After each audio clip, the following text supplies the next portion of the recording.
Ladies and gentlemen, please join me in giving our 2016 commencement speaker a warm Citadel welcome. General Stan McChrystal.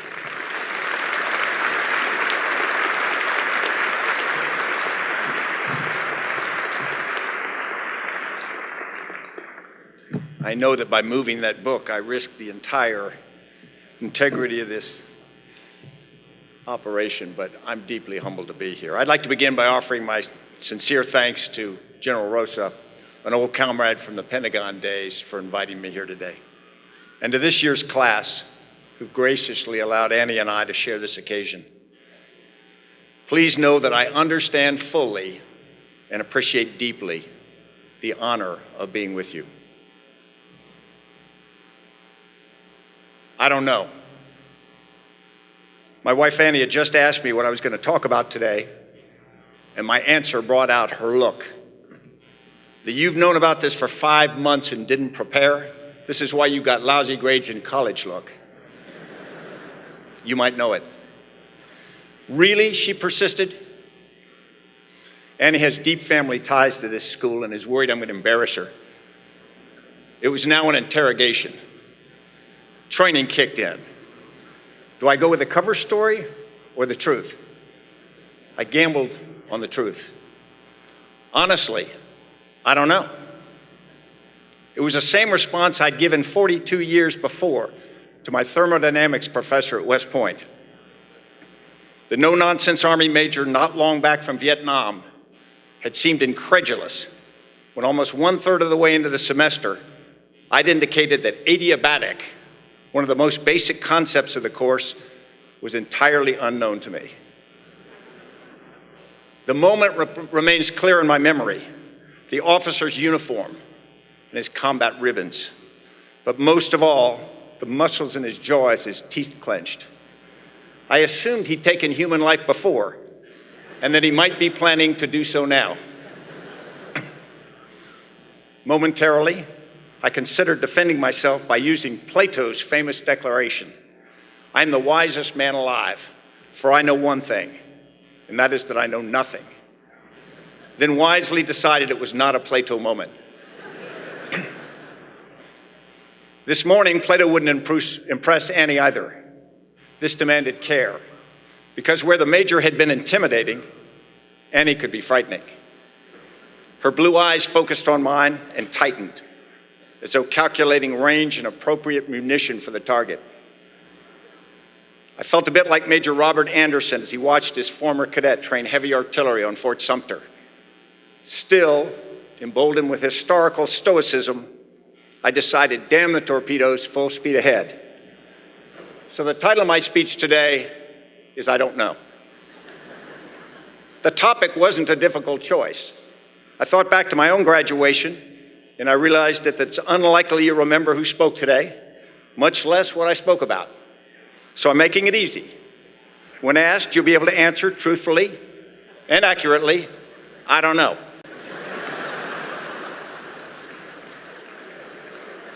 Actually,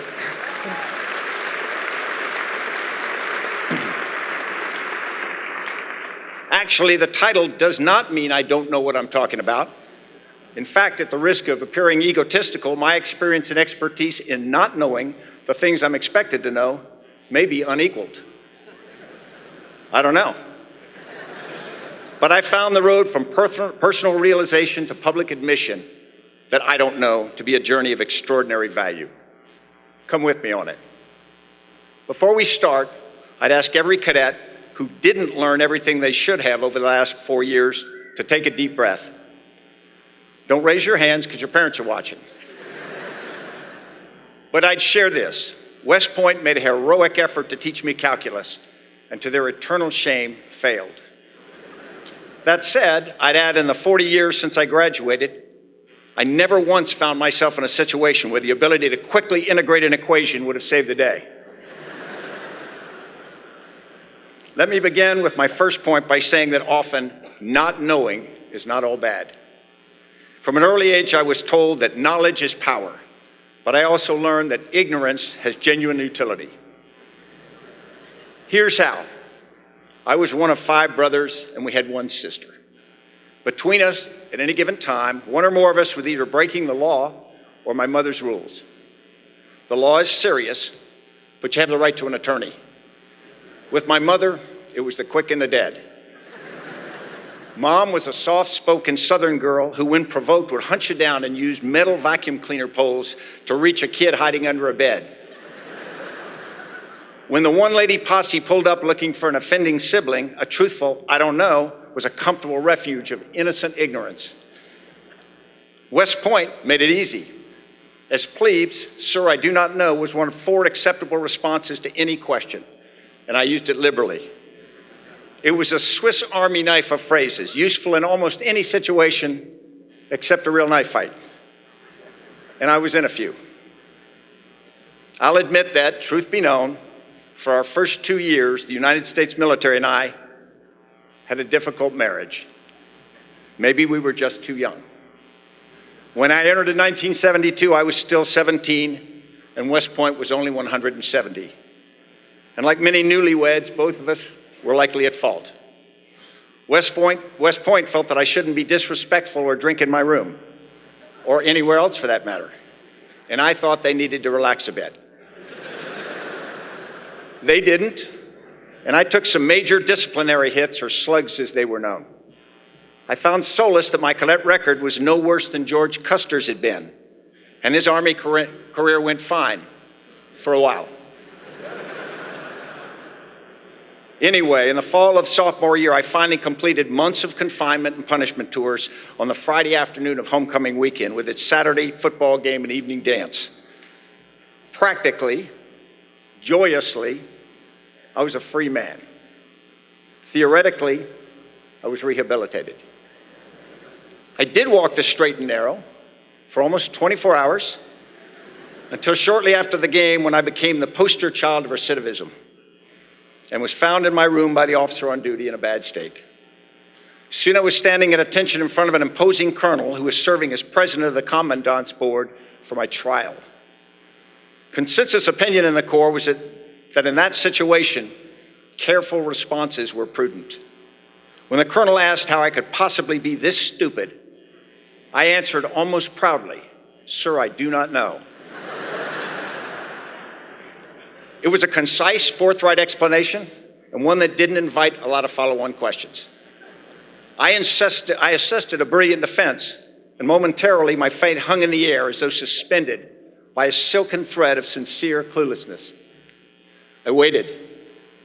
To this day, I believe the colonel secretly admired my straightforward confession, but he hid it well and judged me harshly.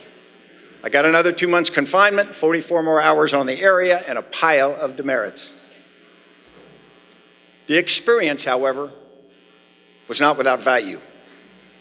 By age 19, I'd learned that not knowing is normal. Saying so is far less common, but has an honest, almost liberating quality, and it doesn't mean you're stupid. My stupidity was purely coincidental. My second point should not be surprising, and it's helpful in that it's helpful to realize what you don't know. There are countless things I simply don't know. The population of Charleston, George Washington's middle name, or the airspeed velocity of an African swallow.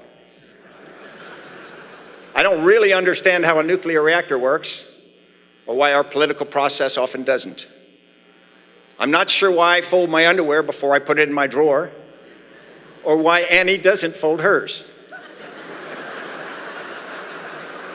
In fact, the list of things I don't know dwarfs the meager list of things I do. Not knowing is a natural state of things. You'll not know far more than you do. And on one level, most of us accept this reality. But at the same time, we don't. There are expectations like the assumption that experts know everything about their craft. Sitting in the Oval Office is a unique, out-of-body experience. The furniture is formal, but some people try to appear disarmingly relaxed, as though this is where they gather to watch the Super Bowl. A few seem tempted to kick off their shoes and rest their feet on the coffee table just to show how very comfortable they are in what is arguably the most powerful room in the world. In every instance, it's a carefully crafted act, but some are pretty good at it. I found myself always sitting more erect than usual. I was painfully aware that countless generals of greater ability and experience than I had provided counsel on grave matters in that room. Some, like George Marshall, had reassured chief executives with their gravity and confidence. Others had argued with the conviction of leaders whose shoulders were burdened with the lives of the soldiers they served. Now, it was just me. To be sure, there was a uniform with stars on the shoulders, but inside, it was just me. The same knucklehead whose antics and idiocy I'd never entirely left behind.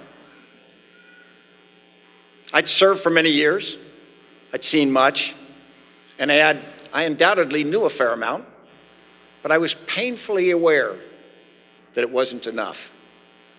You see, there was an expectation and implied pressure to know. I was the expert. After my birth in an Army hospital, the nation had housed, educated, trained, paid, promoted, repaired me when broken, and had now entrusted me with the responsibility to be the warrior in the room. As a cadet, I was taught how Douglas MacArthur had charged future officers in his famous speech. All other public purpose, all other public projects, all other public needs, great or small, will find others for their accomplishment. But you are the ones who are trained to fight. I'd had a lifetime to prepare for this seemingly straightforward task, but the reality was that for many of the questions on when we defeat al-Qaeda in Iraq or later the Taliban, I, the expert, simply couldn't answer. I had thoughts, theories, and recommendations, but they fell far short of the definitive clarity policymakers yearned for. I could fake my way through with false confidence, and the badges and ribbons on my uniform attesting to my expertise would probably support the lie, because they wanted to believe I knew. And more than anything, I wanted to know. But the reality is that no one actually knew. It was an exercise in self-deception to pretend otherwise. Odds are that at some point you will experience this feeling. Leaders in all walks of life are under special pressure because we never really abandon the expectation that leaders know where we should go and the best way to get there. Leaders, we believe, must provide a vision, answer our question, and dispel our fears. More than anything, in times of crisis, they must know what to do. In the early summer of 2005, as the war in Iraq grew in intensity, my command was faced with a difficult decision. We'd improved the effectiveness of our force against the enemy's networks, but couldn't bring enough pressure to bear on al-Qaeda's growing strength without expanding our effort to an unsustainable level, one that risked literally destroying the nation's most elite forces. I judged the gamble necessary, but was painfully aware that I wasn't betting my cash or credibility. I was wagering not only the lives of professionals I loved, but the viability of the nation's strategic counterterrorist force. I could assess probabilities and I could hope, but I didn't know if it would work. I was strongly tempted to fake it. Why? Because I'm human. Which leads to my third and final point. Admit what you don't know. Risking the force was clearly a complex, difficult decision, but like most leaders, I felt a need to be reassuringly decisive. On a personal level, I craved the acceptance and credibility that would come with the perception that I'd mastered my profession. On an organizational level, I could argue to myself that the confidence and credibility of the force demanded belief that the course I set was true and that the hand on the tiller was a steady one.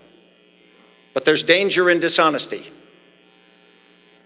Asking questions would undermine my deception, and few people would attempt to tell me what they believed or what I'd indicated I already knew.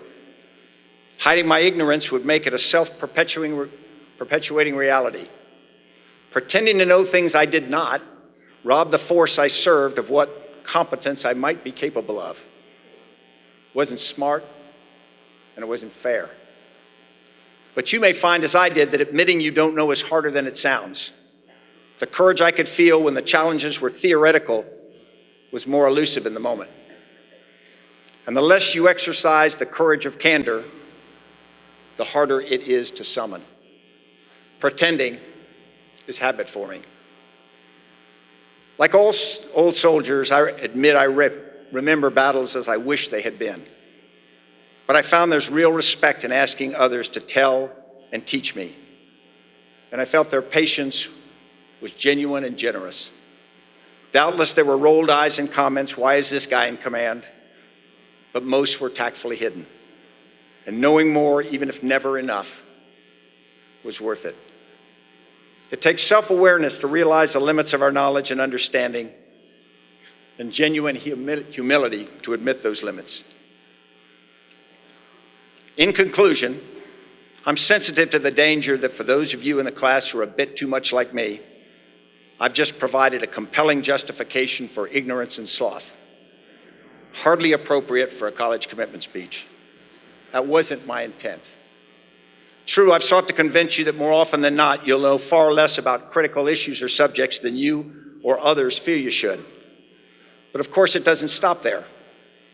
You'll find some of you not knowing is a shield that protects them from responsibility, an excuse for timidity. But it is not. Decisions must be made and actions taken. Leaders must summon nerve to move forward when the odds are known and the toll to be paid is clear, yet must find even greater courage when the situation is ambiguous, when the potential costs are difficult to define and maybe impossible to bear. On a September evening, a 35-year-old Maryland lawyer seeking to negotiate the release of a friend from custody found himself on the deck of a British warship in Baltimore Harbor, watching the bombardment of his fellow Americans defending Fort McHenry.